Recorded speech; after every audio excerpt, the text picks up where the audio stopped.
So hello everyone, welcome back to the channel. और अभी हम हैं सुल्तानपुर में और अभी हम बैठे हैं सुल्तानपुर सिटी मॉडल स्कूल।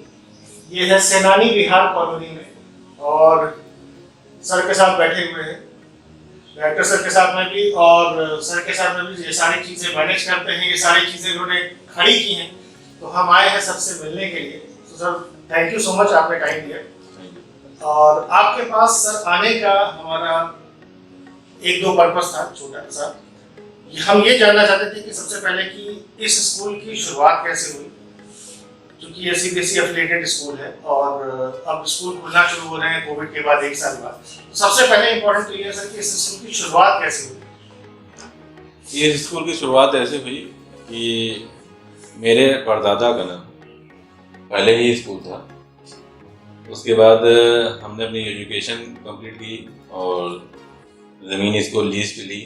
और हमारे एक कज़िन हैं फरीद साहब, वो एक स्कूल चलाते थे कलकत्ता में, तो उन्हीं ने मुझसे सुझाव दिया, उन्हीं का पूरा योगदान रहा और वो कागज़ पत्तर कंप्लीट कराते गए। मैं बिल्डिंग बनाता चला गया और बिल्डिंग ऐसी बनी, बस समझ लिए कि सबके योगदान से बिल्डिंग बन गई।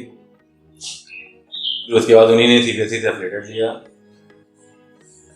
और उसके बाद सीधे चलते चला। तो अब सर चूंकि अब ये सिचुएशन सबके लिए पहली बार है कि सब कुछ बंद हो गया और बच्चे स्कूल में नहीं हैं, शहर बंद हो गया, पूरा देश बंद हो गया। अब चूंकि सिचुएशन धीरे धीरे सुधर रही है, करीबन एक साल ऑलमोस्ट कंप्लीट हो गया है। मार्च में लॉकडाउन हुआ था, मार्च ऑलरेडी चल रहा है। तो कैसे प्लान कर रहे हैं सर, क्योंकि अब स्कूल खुलना शुरू हो गया है, गवर्नमेंट का आदेश भी आ गया है कि हाँ आप स्कूल खोल सकते हैं। तो कैसा सिचुएशन है सर, बच्चे आने शुरू हुए, अब कैसे प्लान कर रहे हैं सर। नहीं, बच्चे तो बिल्कुल ही नहीं आ रहे हैं। यहाँ पे तो टीचरों को हर घर जाना पड़ रहा है, रोज क्वार्टर जा रहे हैं, सबके घर जगा रहे हैं। कहीं कहीं तो अभी पता चल रहा है कि फिर से लॉकडाउन लगने वाला है। किसी किसी को पता नहीं, किसी को क्या नाम है घर में कुछ खाने को नहीं है, किसी के यहाँ कुछ नहीं है। लॉकडाउन की वजह से बहुत सी लोगों को तकलीफ हुई। इसमें बहुत ही लोग समझ लीजिए कि रोड पे आ गए। हम लोग उसी लोगों को बुला रहे हैं, बैठा रहे हैं, समझा रहे हैं, तुम आओ अपने बच्चों को पढ़ाओ, फीस बाद में देना, एडमिशन कराओ, कोई दिक्कत नहीं। यही सबको करते हुए चले आ रहे हैं। और इसमें टीचरें जा रही हैं, कंपेनिंग कर रही हैं, बुला रही हैं, समझा रही हैं, ला रहे हैं। तो बिल्कुल सही बात। कोशिश की है कि पैंडेमिक 19 एक ऐसी बीमारी थी जिसके बारे में किसी ने नहीं सोचा था, लेकिन चूंकि वो आई और आने के बाद सिचुएशन बहुत ज़्यादा डिफिकल्ट हुई। कोविड-19 की वजह से समाज में और जितने भी वर्ग हैं उनके अंदर एक डर और एक शून्य भर गया। और रही बात एजुकेशन को लेकर के, तो बच्चे एकदम से उस शिक्षा जगत से कट गए। फिर गवर्नमेंट्स का भी मसला ये था कि वो भी ये चाहती थी कि बच्चों को ऑफबीट ना किया जाए, उन्हें एजुकेशन से टच में रखा जाए।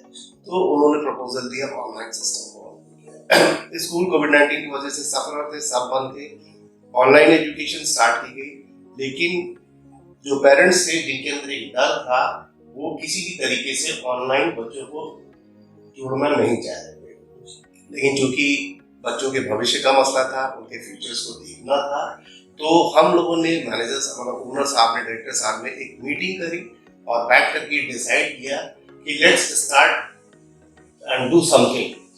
तो हम लोगों ने अपनी टीम के साथ एक मीटिंग करने के बाद प्लान आउट किया कि नहीं, हम जाएंगे, ये बच्चों के फ्यूचर का मसला है, तो हम उनसे मिलेंगे, हम उनको जोड़ेंगे, हम उनको शिक्षा के बारे में बताएंगे। और बैठना ही समाधान नहीं है, हमें कोई ना कोई रास्ता निकालना पड़ेगा। तो धीरे धीरे करके स्टेप बाय स्टेप टीचरों के सहयोग से, डायरेक्टर साहब के सपोर्ट से और कुछ हमारे ऑफिशियल स्टाफ के मेरा सपोर्ट से हम लोगों ने धीरे धीरे करके अप्रोच की, बच्चों को लाने की कोशिश करी। लेकिन फिर भी जो हमारी पुरानी स्ट्रेंथ थी, हम उसमें नहीं आ पाए। बहुत ज़्यादा डिप्रिशिएशन है, फाइनेंशियल सेटबैक है, लेकिन फिर भी हम लोग कोशिश में हैं कि किसी भी तरीके से हम अपने पुराने प्लेटफॉर्म को पा सकें और शिक्षा का प्रसार करते हुए बच्चों के भविष्य को सुरक्षित कर सकें। with the guideline issued by the government to follow all the instructions and SOPs.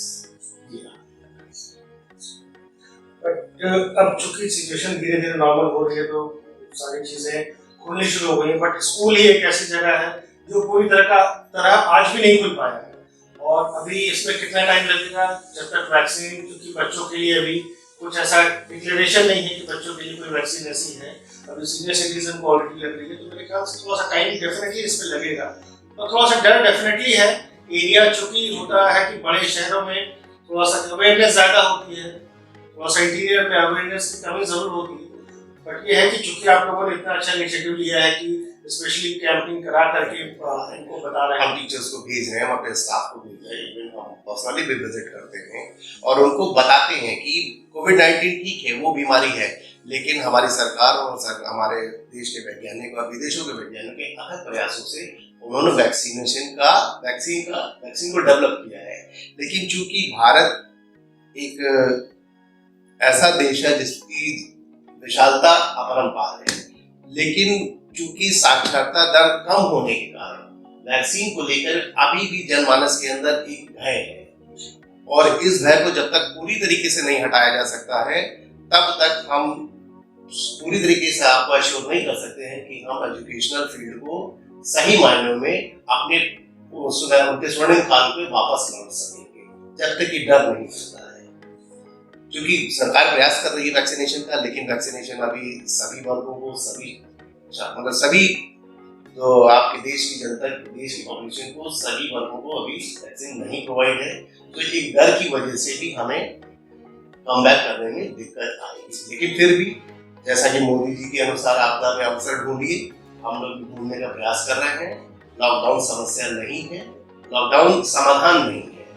Lockdown अगर था उससे भी हम बाहर आए और अगर भगवान ने चाहा तो हम इस परिस्थितियों को पीछे छोड़ते हुए फिर से अपने पुराने स्तर पर आने की कोशिश करेंगे। बट एक चीज और आपसे जानना चाहेंगे सर कि मैसेज आप क्या देना चाहते हैं बच्चों के लिए या पेरेंट्स के लिए या टीचर्स के लिए, क्या मैसेज होगा आपका? क्योंकि अब सिचुएशन सुधर रही है तो हम कब तक नहीं, टीचरों ने तो बहुत मेहनत की। टीचरों ने घर बैठ के ऑनलाइन क्लासेस करी, चाहे वो रात में 9 बजे, रात में 10 बजे, सुबह अपना हर काम देखते हुए उन्हीं ने करना है, बहुत पढ़ाया ऑनलाइन में। ऑनलाइन बहुत टफ है पढ़ाना। उन्होंने कभी ऑनलाइन पढ़ाया? कई टीचर तो ऐसे होंगे जिन्होंने कभी ऑनलाइन पढ़ाया नहीं। ऑफलाइन शिक्षा का मतलब ये था कि सुबह टाइमिंग एक शेड्यूल के टाइम पर टीचर आया वो भी चला गया।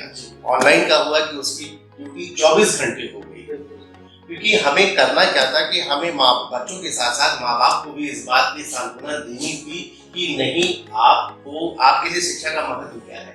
जब मैं क्या कहते हैं 8 घंटे की बजाय 18 घंटे सेवा दे रही हूँ तो मैं आपसे भी कोऑपरेशन की उम्मीद करूंगी। तो तालियां दोनों हाथ से बरसी, उधर से भी मुझे सहयोग मिला, हमारी तरफ से भी सहयोग मिला और अथक प्रयास किए गए और जिसका परिणाम धीरे धीरे सामने आएगा। ये सच है कि कोविड-19 एक भयावह सपना था, लेकिन नेगेटिविटी होकर के नहीं, हमें पॉजिटिव वे में चल रहा है और हमें परिस्थितियों को आगे भी सही तरीके से डील करना है और उम्मीद करेंगे कि भारत सरकार भी हमारा क्या मतलब कि जितने भी शिक्षण संस्थान है इनका सहयोग करेगी और कुछ चीजें जो परिस्थितियों को देखते हुए, जमीनी हकीकत को देखते हुए कुछ इस तरीके के दिशा निर्देश जारी करेगी ताकि सभी वर्गों को संतुष्टि मिल सके।